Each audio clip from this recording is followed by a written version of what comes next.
Mula kay Sir Pao PH mga tol, China pinagbabawalan ng pumasok ang Pilipinas sa Scarborough, trespassing sa sariling teritoryo. Yun ang mahirap doon mga tol, 'di ba? Pero meron pa ring pagtatanggol dito mga pro-China, no. Ang ginagawa daw ng China ay binabantayan daw etong Scarborough dahil meron daw lagoon diyan kung saan nangingitlog ang mga isda at nagpaparami. So, wag daw silang tawaging pro-China kundi pro-environment. My goodness mga tol. So ito ang ating panonoorin ngayon mula kay Sir Pao PH. Huwag mong kalimutan mag-subscribe sa kanyang YouTube channel. Nakalagay po ang link sa ibaba. Huwag na natin patagalin pa. Panoorin na natin to mga tol. Magandang araw sa inyong lahat mga kaalyado. Sir Pao PH pong muli nagbabalik at may bagong kaganapan na naman tayong pag-uusapan.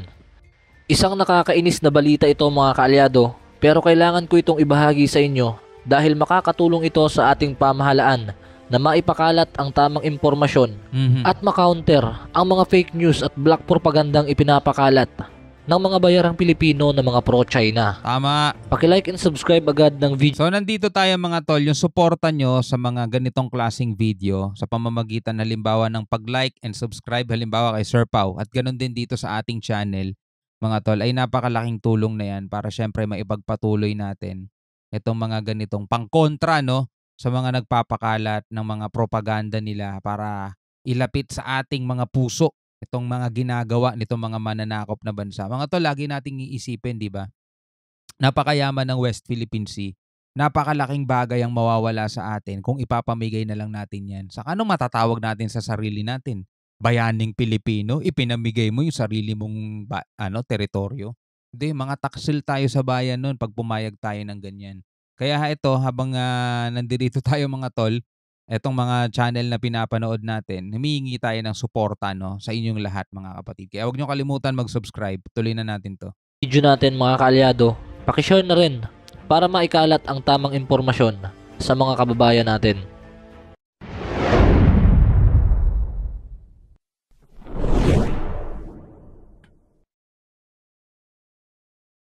So simulan na natin to mga kaalyado. Inakusahan ng China ang Pilipinas na iligal na pumasok o nag-trespass sa Bajo de Masinloc o Scarborough Shoal sa West Philippine Sea kahapon nang walang pahintulot sa gobyerno ng China. Sinabi ni People's Liberation Army Air Force Senior Colonel Chan Junli, ang People's Liberation Southern Theater Command spokesperson ng China. Sinabi nitong may natrack at namonitor silang Philippine vessel na pumasok sa Scarborough Shoal. Kaya agad nila itong nirestrict at winarningan ng naaayon sa kanilang batas.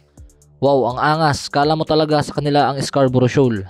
Ang Philippine vessel nga na natrack ng People's Liberation Army Navy and Air Force ng China ay ang Philippine Navy vessel na BRP Conrado Yap o PS-39, isang Pohang class corvette. At ayon pa kay PLA spokesperson for Southern Theater Command Chan Junli, na seryosong nalabag ng Pilipinas ang China's sovereignty at international relations.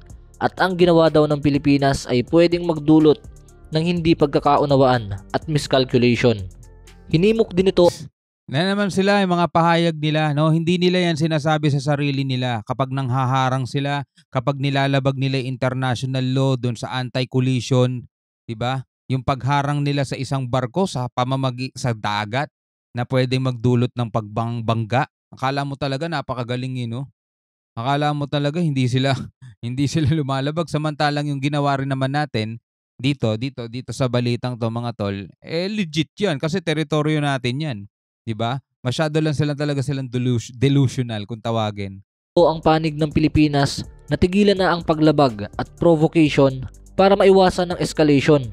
Nagbabala din ito na ang PLA Southern Theater Command aniya ay mananatili ang determinasyon na depensahan ang soberenya, seguridad at peace and stability ng South China Sea na kanilang pag-aari. Ang kakapal talaga ng pagmumukha ng mga alagad ni Xi Jinping mga kaalyado, di ba? Kanino ba talaga ang Scarborough Shoal? Ang Bajo de Masinloc o Scarborough Shoal na tinatawag ng mga Chinese na Huangyan daw o Huangyan Island ay matatagpuan 229 kilometers mula sa Zambales. Ang 229 kilometers mga kaalyado ay katumbas ng 124 nautical miles na malinaw na pasok sa 200 nautical miles exclusive economic zone na inisyu ng UNCLOS noong 1982. Ngayon, sino ang legit? Sino ang matigas sa muka? 'Di ba? UNCLOS ang nagsabi niyan. 'Di ba? United Nations Convention on Law of the Sea. Kasama silang pumirma diyan, 'di ba? China, permado nila 'yan. So sino nga mukhang eng-eng ngayon? Balit hindi kinikilala ng China ang arbitral ruling ng Permanent Court of Arbitration. Ayon sa China, meron silang indisputable sovereignty sa Scarborough Shoal at adjacent waters nito. Samantalang ito ay napakalayo sa pinakamalapit na isla ng China na Hainan, sa distansyang 1,100 kilometers o 594 nautical miles. 500 nautical miles ang layo sa kanila. Sabi ng UNCLOS, 'di ba? Sakop mo nakapaloob sa 200 nautical miles. Kahit dagdagan pa ng 150 kasi meron pa daw yan additional 150. Kahit dagdagan pa ng 150, lagpas pa rin sa kanila, nasa 504 nautical miles, mga tol, ang layo sa kanila ng Scarborough. Ganong kalayo sa kanila. Nako. Ito ay napakalayo sa pinakamalapit na isla ng China na Hainan, sa distansyang 1,100 kilometers o 594 nautical miles. 594 nautical miles. Yung 200 nautical miles, dagdagan mo pa ng 150, hindi pa rin abot, mga tol. Lagpas pa rin . Kasi almost 600 nautical miles na pala sa ang layo nito sa kanila. Di ba? Napakalayo na ng narating nila at napakalayo na ng sinasakop nila, mga tol. Di ba? Ikaw pro-China, paano mo ngayon sasabihin yan? Paano mo ngayon ipagtatanggol yan sa mga Pilipino? Di ba? Sinong papaniwalaan ng mga Pilipino? Yung batas-batasan ng China o yung batas international, yung UNCLOS? 'Di ba? Kaya nga binuo yung UNCLOS para magkaroon ng mawala yung conflict dito sa dagat na 'to, 'di ba? At magkaroon ng kanya-kanyang teritoryo yung bawat bansa . Sobrang layo, 'di ba, mga kalyado? Konting history muna tayo, mga kalyado, kung bakit nangyari ang tensyon sa Scarborough Shoal noong 2012 at hanggang ngayon ay nagpapatuloy pa rin. Nagsimula ang tensyon noong April 2012 nang makatanggap ng report ang Philippine Navy na may mga Chinese fishing vessel na iligal na nangunguha ng mga resources sa Scarborough Shoal. Kaya naman, agad na ipinadala sa Scarborough ang BRP Gregorio del Pilar para inspeksyonin ang mga reported Chinese fishing vessel. At dito ay nakumpirma nilang may mga iligal na karga ang mga Chinese vessel na mga corals, giant clams at mga live sharks. At dahil dito ay nag-attempt ang Philippine Navy personnel na arestuhin ang mga Chinese fishermen.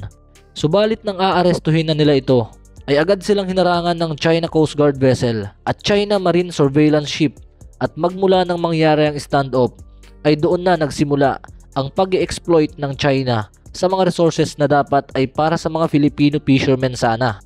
2012 yan, mga tol . Wala pa tayong niyan.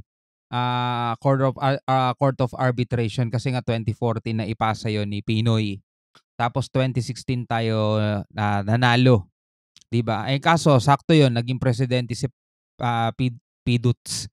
Hindi niya inimplement, no? 'Yun ang pagkakamali ni Duterte doon, mga tol.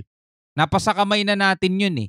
Hindi niya ini-implement, hindi niya itinulak para maisakatuparan 'yon. Kaya namalagi dito yung mga incheck na to, mga tol. Yun ang isa sa maganda yung pamumuno. Don't get me wrong, mga tol. Maganda yung pamumuno ni Duterte dito sa Pilipinas. Gusto ko 'yon. Kaso ang problema dito, no, hindi niya ipinatupad o inimplement yung napanalunan natin noong 2016. Sayang talaga, sayang. Kaya namalagi itong mga to dito. Hindi na rin nila binitawan ng Scarborough Shoal dahil palagi nang may nag-iikot dito ang China Coast Guard para harasin ang mga Philippine vessel na magtatangkang pumasok sa Scarborough. At ito ngang pangyayaring ito ang nag-udyok sa Pilipinas na magsampa ng kaso sa Permanent Court of Arbitration sa The Hague, Netherlands laban sa China noong 2013. At 2016, nang lumabas ang resulta ay nanalo ang Pilipinas at in-invalidate ang 9-dash line ng China at ang expansive claims nito sa West Philippine Sea. Diba? Napawalang bisa yung nila, yung kahibangan nila. Kaya naman malaki ang papel na ginagampanan ng Scarborough Shoal sa indisputable claims ng Pilipinas sa West Philippine Sea. At yan nga ang kwento ng kasaysayan mga kaalyado. Bueno, balik na tayo sa usapan. Sa ngayon nga mga kaalyado ay gumagawa ng hakbang ang pamahalaan ng Pilipinas para ma-regain ang kontrol ng ating bansa sa Scarborough at sa buong West Philippine Sea. Kinumpirma ni Armed Forces of the Philippines spokesperson Colonel Medel Aguilar na nagkakandak ang BRP Conrado Yap ng sovereign patrol nang may mamataan ng Philippine Navy personnel na mga People's Liberation Army vessel 2.7 miles away. Ayon kay Colonel Medel Aguilar, ay walang karapatan na pagbawalan ng China ang Pilipinas dahil paano nila tayo pagbabawalan sa sarili nating area at sa sarili nating maritime zone. At dagdag pa nito, an illegal occupant cannot prevent the legitimate owner from entering his house and backyard. Ayon naman kay National Security Advisor Eduardo Año, ay hindi illegal ang pagpasok ng PS-39 o BRP Conrado Yap sa China's water dahil ang Bajo de Masinloc o Scarborough ay napapaloob sa exclusive economic zone ng ating bansa. At dagdag pa ng dating DILG Secretary na pinapalaki lang ng China ang issue at gumagawa ng tensyon sa pagitan ng Pilipinas at China. We urge China to act responsibly, respect UNCLOS, adhere to the 2016 arbitral ruling, and promote the rules-based international order and stop its aggressive and illegal action in the Philippine waters. Ito lang din kasi ang problema no? May UNCLOS nga. Pero paulit-ulit natin sinasabi to, parang walang saysay no? 'Di ba? Kasi napanalo natin 'yan 2016, 'di ba? Do sa Court of Arbitration, 'di ba? So may UNCLOS, pero wala silang tagapagpatupad nung ipinapatupad na batas, 'di ba? So andirito ngayon itong bansang makapalamuka at hindi nila sinerespeto 'yon kasi wala namang kumakastigo sa kanila. Andiyan sila mga tol. Andiyan sila wala man lang nagsasabi, 'di ba, yung may pupuntang barko tapos sasabihin nila, China, lagpas-lagpasan na kayo. Hindi ba kayo marunong makinig? Hanggang 200 nautical miles lang kayo nandirito na kayo 594 nautical miles na layo nyo sa pinakamalapit na isla nyo. Anong ginagawa nyo rito? Pag hindi kayo umalis dito, huhulihin namin kayo. Mga ganong mga bagay, mga tol. Sample lang naman yun hindi naman ganun na literal. Huhulihin namin kayo, di ba? Pero dapat, kung merong international law, dapat merong international na parang police o otoridad na magpapatupad ng international law na yun. Di ba? Kasi anong silbi na bawal magkalat dito? May multa. Wala namang nagpapatupad ng batas. So sa tingin mo, magiging malinis yung lugar na yon?